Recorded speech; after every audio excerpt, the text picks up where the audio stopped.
Convidamos para a primeira palestra a doutora Luciana Leite Pinelli Simões, médica infectologista, mestre em medicina tropical, infectologista do Serviço de Controle de Infecção Hospitalar do Hospital de Doenças Tropicais, professora do curso de Medicina da PUC Goiás, professora orientadora da Liga Acadêmica de Saúde e Espiritualidade do curso de Medicina da PUC Goiás, com a palestra Inserindo a Espiritualidade na Prática Médica.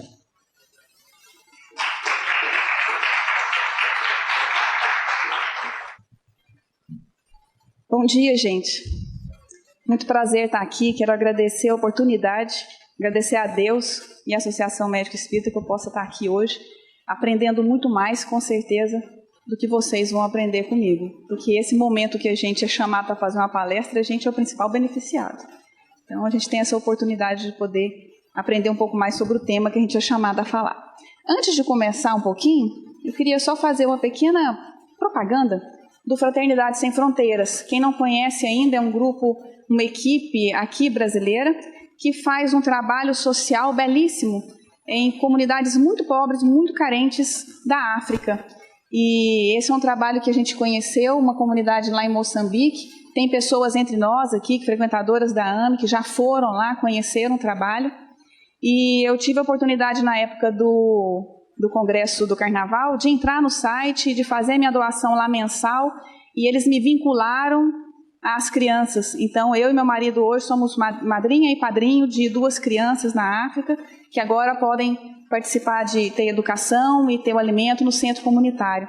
Acho que vale a pena. Ontem eu recebi o e-mail com essa vinculação das crianças. A gente fica muito feliz de estar participando de um trabalho tão bonito. Então, fica um convite de vocês entrarem no site Fraternidade Sem Fronteiras, conhecerem o trabalho e participarem, se assim decidirem. Bom, eu fui chamada para poder trabalhar um tema chamado Espiritualidade em Ação, inserindo a espiritualidade na prática médica. Quando eu vi esse tema, eu falei, esse negócio é prático. Vai ser um pouco difícil a gente ficar falando de muita teoria. E fiquei tentando pensar como fazer uma abordagem bem prática desse assunto. O que seria esse tema e com o que livro ou que literatura que eu ia me embasar para poder conversar com vocês sobre essa prática da espiritualidade em ambiente ou na prática clínica, né? Não tem como a gente falar de espiritualidade no cuidado do paciente sem lembrar desse livro. Eu fiz esse slide aí, mas a capa do livro é bem parecida com isso. A gente tem uma imagem da Pietà, de Michelangelo, bem na capa, bem sugestivo, bem intencional essa imagem. E o título é esse, Espiritualidade no Cuidado do Paciente. Por quê, como, quando e o quê? E o autor é o Koenig, é um cara que publica muito, muito, muito em espiritualidade e religiosidade na saúde. Eu vou me focar aqui, nesse momento, para falar um pouco do como, sem deixar de falar um pouco do porquê, do quando e do quê. Mas eu imagino que quando alguém me passou esse tema, ele me passou com essa intenção de saber como que o colega médico consegue inserir a espiritualidade na prática. Tá? Então, vamos trabalhar um pouquinho com esses temas. O porquê, o como, quando e o quê. Falando do Koenig, queria mostrar para vocês que existe muita, muita evidência científica de que religiosidade e espiritualidade influencia na saúde física das pessoas. Esse livro, que é chamado livro de bolso, mas de livro de bolso ele não tem nada, ele é um livro enorme, parece uma Bíblia, tem muito estudo, ele traz para a gente, o Koenig traz para a gente uma coleção de estudos falando de saúde física, e um outro livro dele fala de saúde mental, um compêndio verdadeiramente de espiritualidade e religiosidade. Provando para nós, que trabalhamos na área da saúde, que muitas vezes estamos distanciados dessa questão da religiosidade, até mesmo pela nossa formação, que é muito positivista, que foi feita no ensino tradicional, e a gente acaba tendo um pouco desse distanciamento, a gente não aborda a questão de religiosidade e espiritualidade por uma questão histórica, social, educacional, de políticas de educação médica. Mas, quem quer trabalhar um pouco com isso e se depara com a pergunta, será que isso é real, ou será que isso é metafísico, ou será que isso não existe, ou será que isso é coisa de instituição religiosa, se depara às vezes com alguns estudos, com publicações em número e em qualidade que são extraordinárias. E a gente vê que a coisa realmente acontece. e a gente se justifica. Realmente, eu acho que eu tenho que trabalhar com isso em alguns momentos da minha prática médica, né? Bom, como que funciona, né? A gente precisa, no momento de cuidado do paciente, no estabelecimento de uma relação médico-paciente, a gente precisa identificar necessidades espirituais. Isso é importante. Nós vamos discutir como fazer isso. Mas é extremamente importante que a gente tenha alguma técnica ou que a gente desenvolva uma habilidade que seja capaz de identificar quais são as necessidades espirituais desse paciente. Vou comentar um pouco sobre essas coisas. Uma vez que eu identifico as necessidades espirituais, o que eu faço? Porque não adianta nada eu saber que o paciente tem uma necessidade, o paciente quer, por exemplo, a visita de um padre para fazer uma extremunção e eu não faço nada com isso. Então eu preciso tomar uma conduta adequada a partir da identificação dessa necessidade. Então eu preciso saber como identificar essas necessidades, preciso ter a habilidade para identificar essas necessidades e preciso, a partir daí, saber o que eu posso fazer. Quais são os meus limites, quais são as barreiras, o que eu posso ir, o que eu posso fazer, o que eu tenho que chamar alguém para poder me ajudar. Então são 2 pontos importantes para a gente poder saber que é o caminho da gente fazer. E quais são as recomendações básicas, né? Então, um profissional de saúde que está fazendo uma avaliação de um paciente, extremamente importante que ele tenha, e a gente sabe disso em relação ao médico-paciente, que ele tenha uma escuta adequada, né? E nesse momento, sempre mostrar respeito, porque às vezes você pode ter uma escuta adequada, mas a sua linguagem não verbal pode dizer que aquilo que ele está dizendo não tem importância para você, ou que aquilo não tem a importância que você ou que ele está dando, e aí ele para de falar, não tem mais o segmento daquilo que ele queria mostrar para você. Então a gente precisa ter uma escuta adequada, e muitas vezes é só isso que basta, muitas vezes é só isso que o paciente precisa, ser ouvido. A gente precisa, uma outra recomendação básica é que a gente faça os encaminhamentos adequados, que a gente atenda, a gente pelo menos tente, dentro dos nossos limites, das nossas possibilidades, atender essas necessidades espirituais do paciente. Apoiar as crenças do paciente. E é interessante porque algumas crenças precisam ser apoiadas, porque existe literatura científica que comprova que aquele tipo de conduta, aquele tipo de comportamento, ele é positivo e ele ajuda ou na qualidade de vida, ou na quantidade de vida. A pessoa pode ter uma sobrevida maior, dependendo de um comportamento ou outro, e a gente precisa incentivar. E existem algumas crenças do paciente, ou alguns tipos de enfrentamento que ele faz usando a religião, que a gente precisa identificar e que a gente precisa tentar mudar do aspecto negativo para o aspecto positivo. Por exemplo, uma pessoa que tem um diagnóstico de uma doença grave, uma doença crônica, e culpa Deus e se afasta da religião porque eu não merecia isso, porque Deus fez isso comigo, e começa a questionar a religiosidade, começa a questionar a divindade, e isso consegue fazer com que a pessoa fique mais pessimista e o tratamento, a qualidade de vida fique pior. Isso é chamado de coping religioso espiritual ou enfrentamento religioso espiritual negativo. E a gente precisa tentar cambiar para o positivo, né? Então, apoiar as crenças do paciente consideradas como positivas. Uma outra recomendação que é um pouco controversa: rezar para o paciente ou rezar com o paciente. Rezar para o paciente no recesso do nosso lar, obviamente, não há contraindicação alguma, né? Na intimidade do nosso lar, para a gente mesmo não há nenhum problema. Mas aquele momento onde a gente percebe que o paciente está numa crise emocional, fala, peraí, vamos fazer uma prece aqui, vamos rezar junto? Isso é extremamente controverso, porque você tem a sua prática religiosa, você tem a sua religião organizada, você tem os seus dogmas e o paciente tem os dele. E muitas vezes isso não é a mesma coisa. E às vezes nesse momento, às vezes não, né? Na grande parte das vezes, no momento em um consultório, por exemplo, existe uma certa hierarquia e vai haver um certo constrangimento. Se você se propõe, vamos fazer uma prece, ele fica constrangido a dizer que não. E ele se submete, mas muitas vezes não é aquilo que ele desejava, ou não daquela forma, ou às vezes você se posiciona de uma maneira que é contrária àquilo que é da fé dele. Então, o rezar com e para os pacientes tem algumas nuances que a gente precisa tomar cuidado. Normalmente, a recomendação é assim: quando o paciente solicita, quando o paciente pede e quando o paciente lidera essa oração ou lidera essa reza, né, ou esse ritual. Ele pede para você rezar com ele e ele lidera. E a gente fica numa posição de respeito de escuta e participa dentro daquilo que a gente consegue participar, né? Então, normalmente é isso que a literatura diz, não é achismo. Koenig está dizendo isso em alguns capítulos dos livros dele, tá? E existe também uma possibilidade, quando a gente quer ligar a espiritualidade e religiosidade à nossa prática, de pensar não apenas no individual, mas pensar no coletivo. Não apenas na atenção à saúde das pessoas, mas atenção à saúde das comunidades. Isso está até nas diretrizes curriculares nacionais, agora de 2014, da educação médica. E a gente pode pensar em trabalhar na saúde da comunidade com um vínculo com uma instituição religiosa. Isso é bastante comum, né? Então, fazendo vínculo com uma instituição religiosa, seja uma paróquia, seja um centro espírita, seja uma igreja evangélica, a gente consegue chegar a uma comunidade e trabalhar a saúde dessa comunidade. Então, faz parte também das recomendações de inserção da espiritualidade na prática clínica. Vou fazer um detalhamento de algum desses tópicos.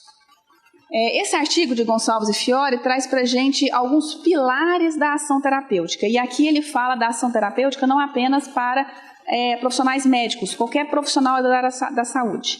Então, qualquer momento onde você se propõe a fazer uma ação terapêutica, existem 4 pilares para você conseguir fazer isso. Um dos primeiros é o acolhimento. A pessoa tem que ser acolhida, a pessoa tem que ser contingenciada naquilo que ela está demonstrando, que ela traz de demandas emocionais, físicas, de estresse, de doença, o que for. A partir daí, fazer uma escuta, que seja uma escuta ativa, que seja uma escuta atenciosa, que seja uma escuta que traga as informações importantes para que a gente dê seguimento a esse raciocínio e ao que a gente precisa fazer na sequência. Que a gente consiga fazer um suporte para essa pessoa naquilo que é mais importante para ela naquele momento e fazer os esclarecimentos necessários para que a gente consiga fazer a promoção da saúde, prevenção da saúde, fazer o tratamento ou a reabilitação desse paciente. Então, isso é importante quando a gente vai inserir espiritualidade também na prática clínica. Isso aqui não está dizendo só de espiritualidade, isso aqui é uma ação terapêutica, ou qualquer tipo de consulta, ou qualquer tipo de momento onde a gente se propõe a fazer ação terapêutica, seriam esses os 4 pilares, né? Espiritualidade não está longe disso. Bom, e uma vez que você identificar as necessidades espirituais, muitas vezes você precisa tentar atender isso.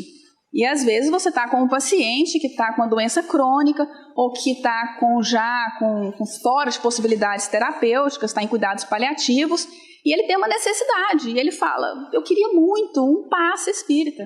Será que a senhora não consegue um médium para poder vir aqui? Então isso faz parte. Não, isso não é comigo não. Não vou conversar sobre isso, não é comigo não. Vai chamar assistente social, vai chamar... Não, é com você mesmo. Você pode disparar um mecanismo dentro do hospital ou dentro da clínica onde você trabalha e falar, olha, precisamos aqui da presença de um voluntário espírita para poder fazer um passe espírita nesse paciente. Ou então, é um paciente católico que está ali pedindo, olha, eu preciso de uma extremunção, senão eu não vou para o céu, eu tenho minhas convicções, eu estou morrendo, né? E a gente precisa ter o vínculo. Alguns hospitais aqui de Goiânia já tem o serviço de capelania. A gente aciona o serviço de capelania, a capelania chama o padre, chama o pastor, né? Às vezes, é uma situação onde a gente tem indígenas, ou que a gente tem religiões que são de afrodescendentes, religiões africanas, e a gente precisa ter um ritual dentro do hospital. Aí tem que chamar a CCH e o pessoal da manutenção para aceitar a pagelança com a fumaça que eles fazem, né? Isso já foi um transtorno uma vez no HDT, que tinha um menino que estava, assim, ia mesmo falecer, inclusive faleceu depois, e para a religião dele, se ele não fizesse a pagelança, ia ter um problema para ele lá, espiritual, tal, ele não ia para onde deveria ir. E eu faço parte da CCH, né? E aí aquilo rolou absurdo. A gente, não, peraí, precisa liberar. Aí nós liberamos, a gente assustou com a fumaceira no corredor, porque... E um risco de explosão, né? Então a gente chamou a manutenção, assim, ó, controla aí para não ter explosão, né? Mas a gente tinha que favorecer esse tipo de ritual, que faz parte da cultura daquela pessoa, que mesmo que seja estranha a gente, que possa parecer absurda para a gente, não é absurda para ele, né? Às vezes a gente trouxe aqui uma mãe de santo do candomblé, que é uma religião ainda muito, muito estigmatizada, a gente não acredita.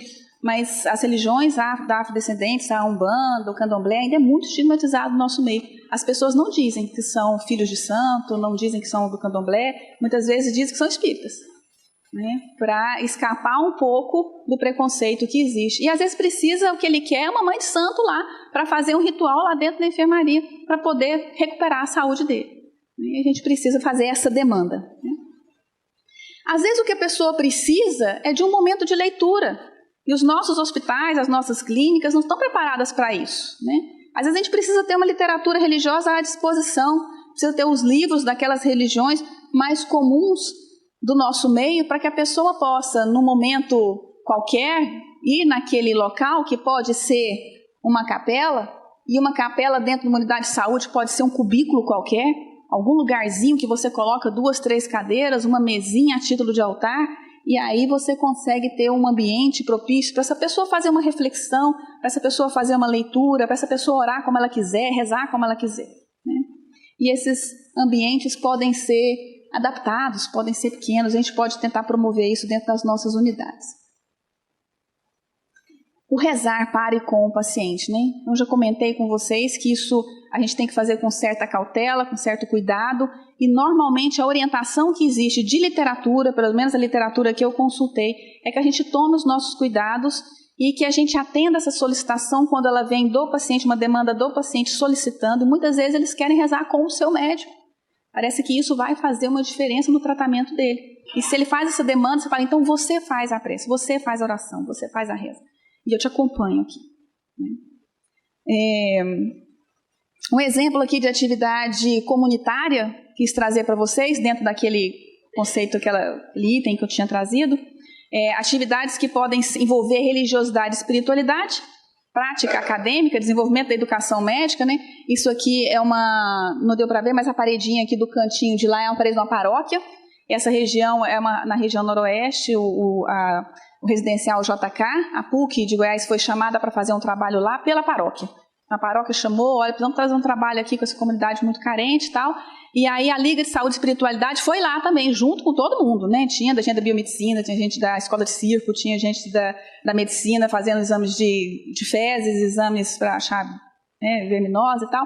E tinha a Liga de Saúde e Espiritualidade lá também, para poder conversar com as pessoas, entender a religiosidade local, entender como é que funciona as instituições religiosas do bairro, para tentar compreender essa realidade. Também um trabalho feito pela PUC Goiás na região periférica de Trindade, onde a gente envolveu esse padre redentorista, que faz um trabalho muito bonito lá, e o pessoal da Liga se envolveu também para conhecer e trabalhar a questão de espiritualidade com pessoas que iam fazer o atendimento lá. Ainda dentro dessa inserção da espiritualidade na prática médica, quis trazer essa experiência nossa da PUC, da Liga de Saúde e Espiritualidade, que a gente conheceu um pouquinho do candomblé, e nós somos convidados para ir a um terreiro de candomblé. E aqui a gente tem estudantes de medicina, professores da PUC, não só da medicina, mas da teologia, da engenharia, e nós fomos lá, participamos do terreiro, e também visualizando e percebendo as vulnerabilidades com relação à saúde, os riscos com relação à saúde, para depois fazer uma intervenção que possa ser de promoção à saúde. São formas que a gente tem de inserir espiritualidade na prática. Mas lembra que eu disse para vocês que a gente tem que identificar? A gente tem que identificar a necessidade espiritual. Mas como que a gente identifica a necessidade espiritual? Eu chego lá, qual que é a sua religião? Beleza, e aí? O que eu pergunto depois, né? Quem sabe, quem é da área, quem é estudante de medicina ou quem é médico aqui, a gente sabe, né, que a gente aprende a fazer uma história. A gente não pergunta as coisas aleatoriamente da cabeça da gente. A gente tem um roteiro a seguir, que a gente treina na faculdade para poder fazer esse roteiro. E a gente, dentro desse roteiro, pode inserir, dentro da técnica que nós já sabemos, de anamnese, a gente faz uma série de perguntas, que tem uma ordem lógica, depois a gente faz o exame físico. Então, antes do exame físico, logo no final da anamnese, a gente pode inserir a técnica de fazer uma história espiritual. Dentro dessa história espiritual, eu vou conseguir informações importantes que vai me trazer a demanda espiritual desse paciente. E aí, com base nisso, a gente toma as atitudes e faz os encaminhamentos necessários, né? E por que a gente vai fazer? Para que a gente vai fazer? Né? O que a gente vai conseguir fazendo a história espiritual? A gente vai conseguir se familiarizar com essas crenças, familiarizar com a fé do paciente, vai perceber como que eles encaram o tratamento sob esse ponto de vista, sob essa lente, que é a lente da religiosidade, da espiritualidade. A gente vai conseguir aprimorar e qualificar ainda mais a relação médico-paciente. Qualquer um que começar a fazer história espiritual aqui vai perceber como que o vínculo se aprimora ainda mais. Quem já tem uma boa relação médico-paciente vai perceber que ainda fica melhor ainda. Entender como que o paciente usa a religião para o enfrentamento da doença, isso tem muita teoria. É chamado CRE, que é o coping religioso espiritual. Tem positivo e tem negativo, e tem muita teoria. Essa semana eu tive a oportunidade de estar no Congresso Internacional de Ciência da Religião na PUC, e teve uma psicóloga colombiana que falou só disso, de coping religioso espiritual. Fantástico o que há de literatura sobre isso. Como que a pessoa enfrenta a doença sob a ótica da religião. Algumas vezes negativo, na verdade, muitas vezes negativo. E a gente conhecendo isso, a gente pode pegar esse enfrentamento negativo e jogar para o enfrentamento positivo. Porque o enfrentamento negativo ele é tão prejudicial quanto o positivo ele é benéfico. Então a gente precisa fazer essa mudança.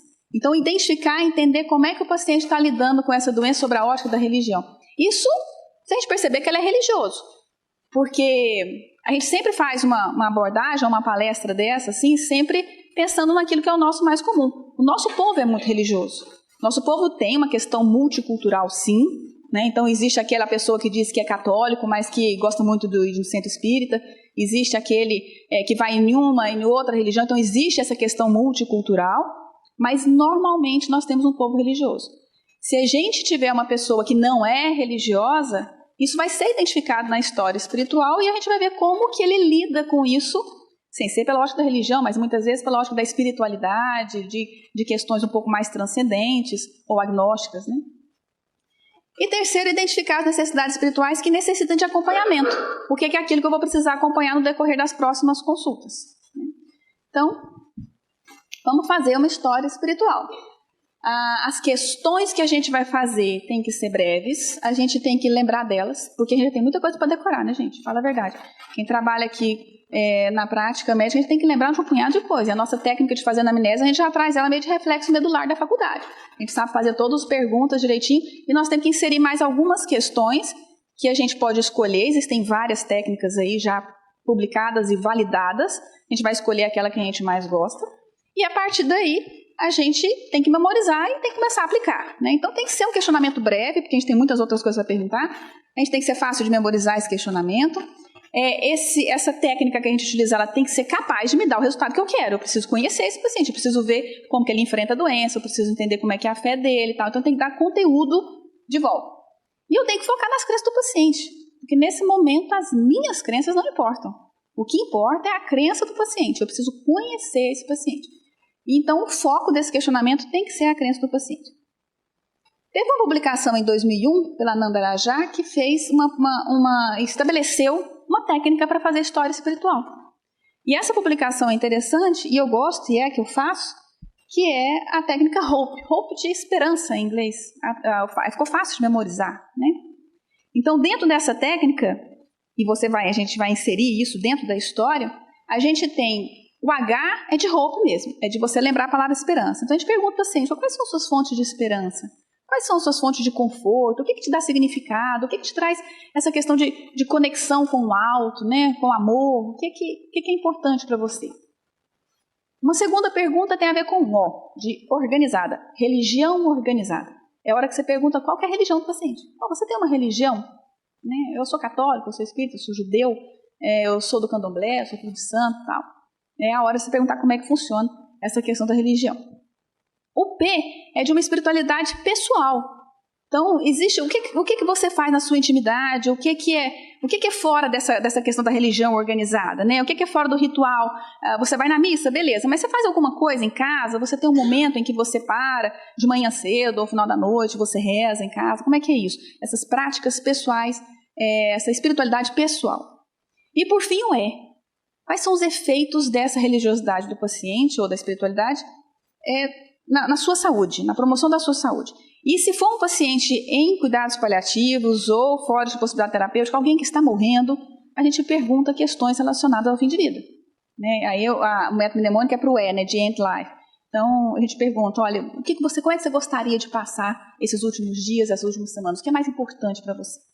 Né? Isso, o pessoal dos cuidados paliativos, a Ana Cláudia Arantes, fala maravilhosamente bem, a gente viu no Mednesc, né? Ela comentou muito sobre essas questões. Existem outras técnicas, técnica HOPE é uma. Existe outra técnica, essa publicação foi feita no ano 2000 e fez uma proposta de um questionário chamado questionário, que a gente chama de questionário FICA, para facilitar também o método mnemônico. O F seria para a gente investigar questões relacionadas à crença. O I seria para a gente investigar a importância ou a influência dessa religiosidade e espiritualidade. O C seria para falar sobre comunidade, né? Então, é a pergunta de se você faz parte de uma comunidade religiosa, qual é a sua religião, como que essa comunidade te dá suporte, como que isso te ajuda ou como isso te atrapalha. E quais são as ações no tratamento? Seria o R do Hope, né? Quais seriam quais os efeitos? Aqui, quais são as ações no tratamento? O que poderia ser de restrição ou de problemas? Por exemplo, a pessoa pode dizer, olha, eu sou testemunho de Jeová, eu não posso tomar sangue. Então, nessa hora, acaba saindo essa informação, né? Que quais são os efeitos no tratamento da pessoa.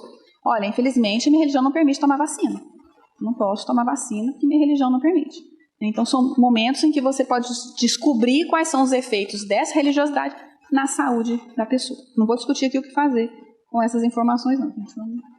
E quando? Que hora que a gente vai aplicar esse questionário?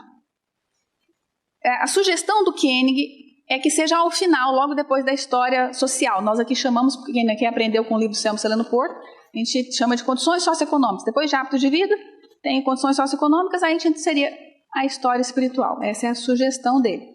Agora, em quais momentos? Quando que eu vou chegar e perguntar, né? Quais são suas fontes de esperança, o que te dá significado, tal, qual que é a sua religião, tal. Imagina uma pessoa que chega a sofrer um trauma. Né? Por exemplo, meu marido ano passado sofreu um trauma, né? Cortou a mão assim, ficou hoje com uma cicatriz super sexy, mas tá lá, cortou o tendão, tal, aquele sangueiro para lá, sujou a casa, sujou o carro, tudo. Aí chegou correndo no hospital. Aí imagina o cara fazendo a sutura e perguntando assim, quais são suas fontes de esperança, quais são, né? O que te dá significado na vida, qual é a sua religião, né? O que sua religião te ajuda, né? Doutor, é grave.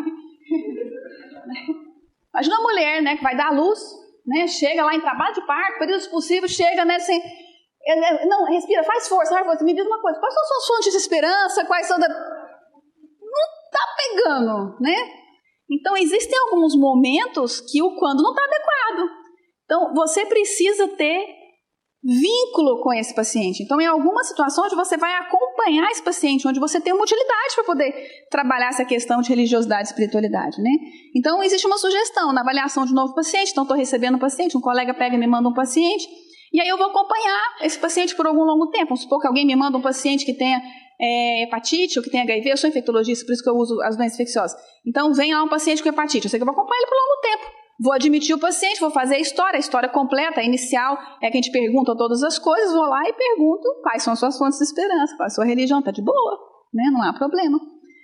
Se vai fazer uma admissão hospitalar, estou fazendo admissão, fiz a IH, tal, não sei o que, está internando para fazer um tratamento, estou fazendo todas as perguntas que eu preciso fazer e insere também as perguntas de religiosidade, não fica tão assustador.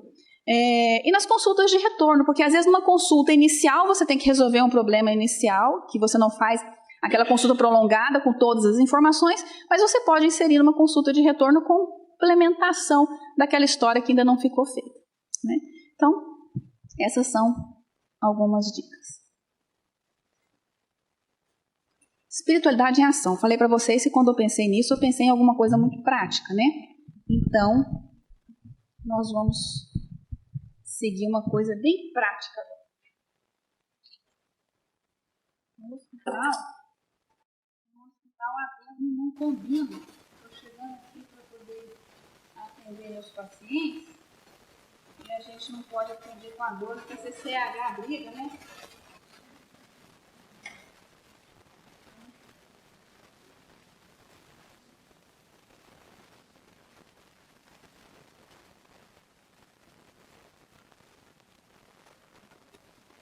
É SUS.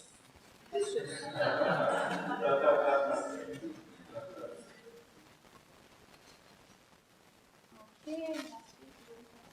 Seu João Bosco de Almeida.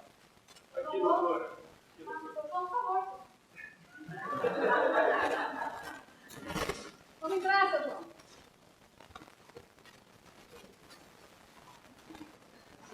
Como vai, seu João? Tudo bom? Bom dia, doutora. E vamos entrar, seu João. Senta aqui. E aí, seu João, como vai? Ai, doutora, tô bem, tô bom. Tá melhor? Tô melhor, né? Tô mais conformado. Seu João, olha, eu sei que é difícil, todos nós sabemos que é difícil, mas a gente ainda tem muito a conversar, a gente tem muita coisa para poder falar, muita coisa para ajudar o senhor. Tenha calma, tá bom? Tá bom, doutora. Seu João, hoje a gente tem um pouco mais de tempo, a consulta é um pouco mais prolongada. Eu queria conversar com o senhor e completar a história do senhor, pode ser? Claro, doutora, pode sim. Ok. Seu João, o senhor tem então 38 anos, né?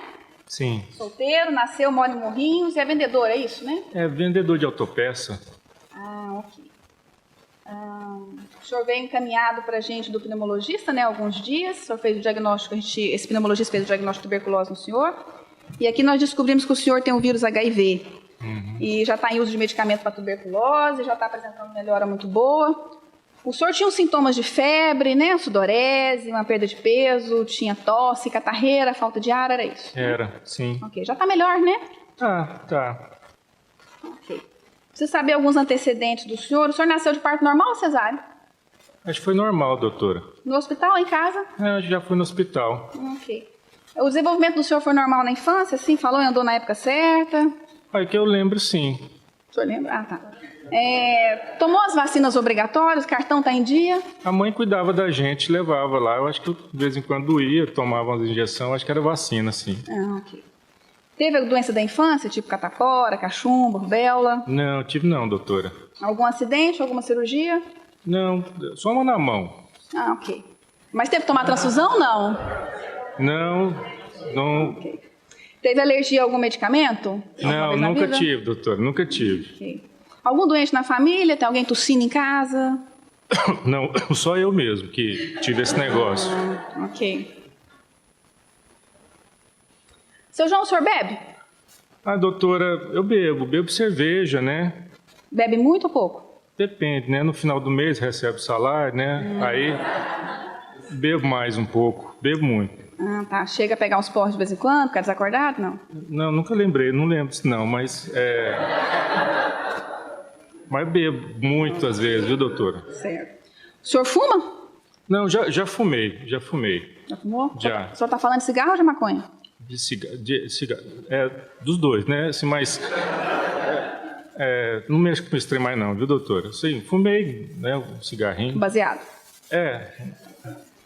Já usou algum tipo de outra droga, tipo crack, cocaína, êxtase, LSD? Não, doutor, não mexo com isso não, nunca mexi com isso não. Não precisou fazer transfusão de sangue não, né? Também não.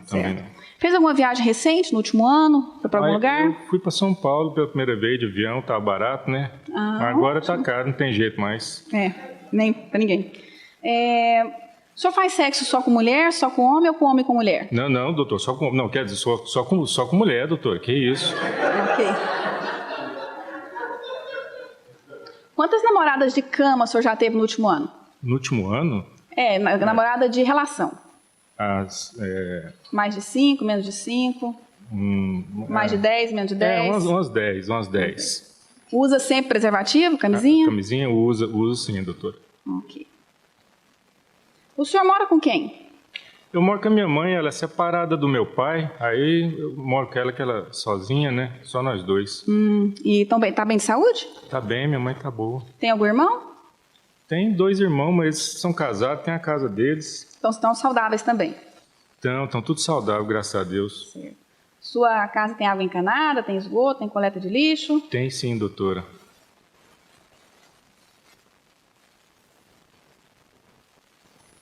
Seu João, quais são suas fontes de esperança, suas fontes de conforto, suas fontes de paz? Em que o senhor se apega assim, nos momentos difíceis da vida? Não sei, doutor.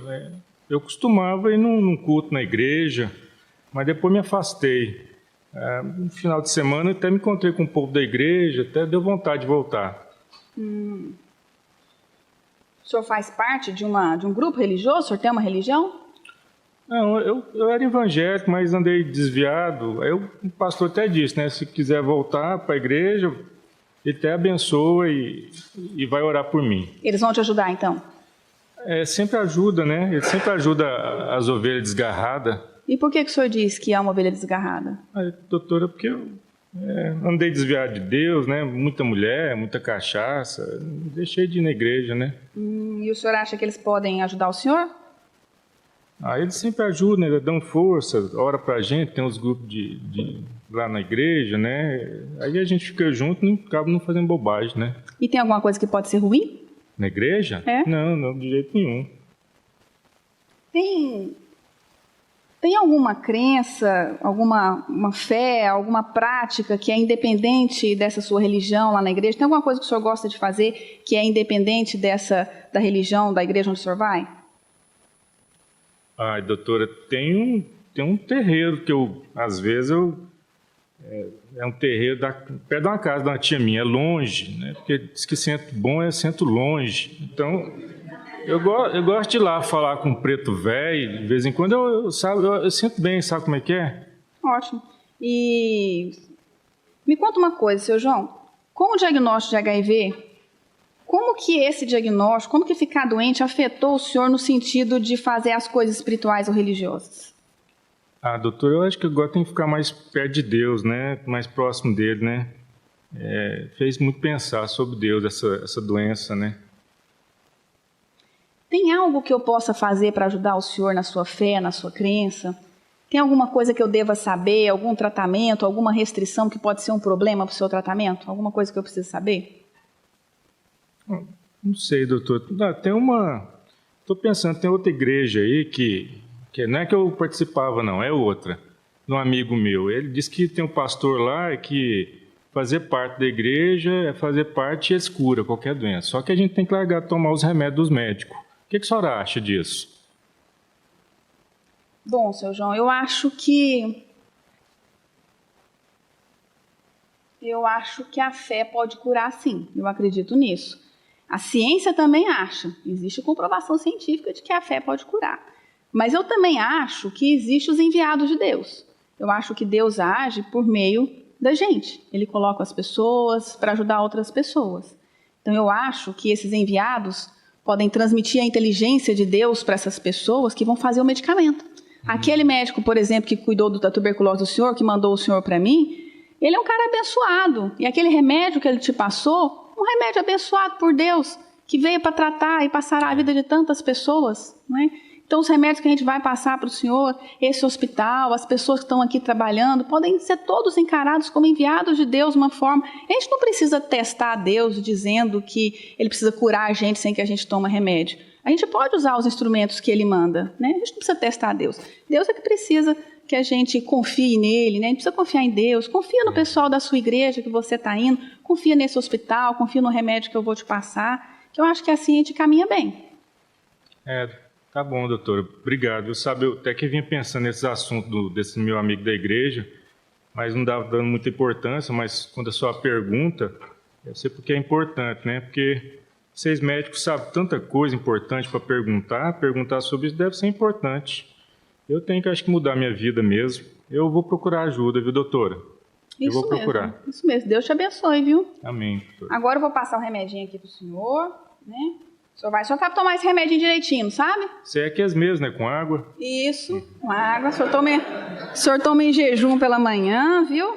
Certo. Tá aqui a receitinha. O senhor pode passar lá naquela farmácia, aquela farmácia onde tá o pessoal esperando ali, ó, sentadinho. Tá todo mundo ali esperando para pegar o remédio lá, ó. Tá bom. Pode ir lá pegar. Obrigado, doutor. Ó, por nada, te beijo nesse day, viu? Obrigado.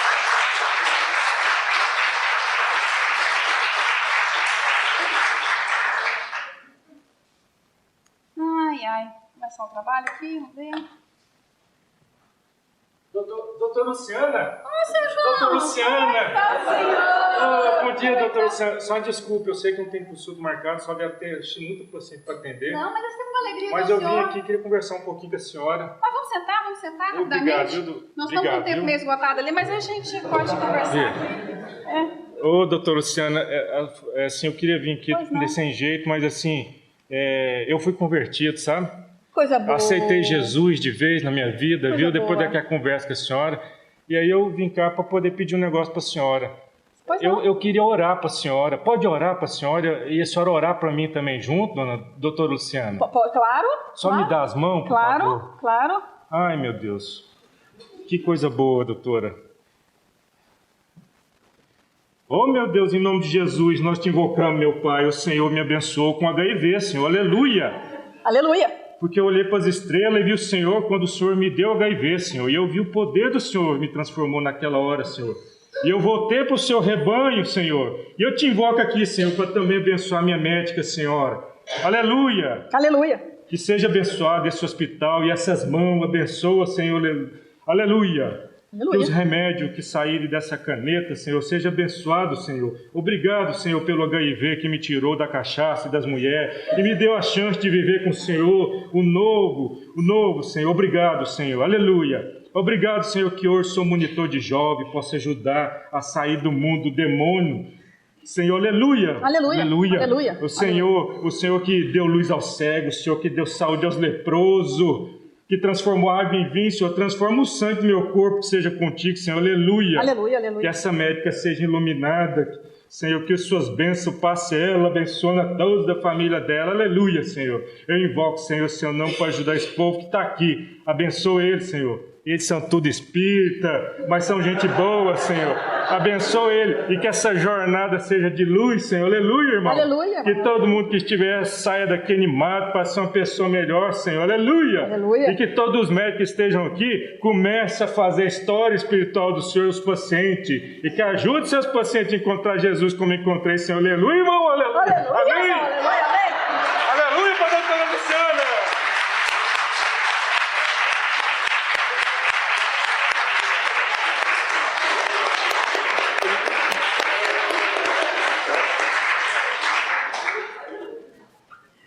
Finalizando então, gente.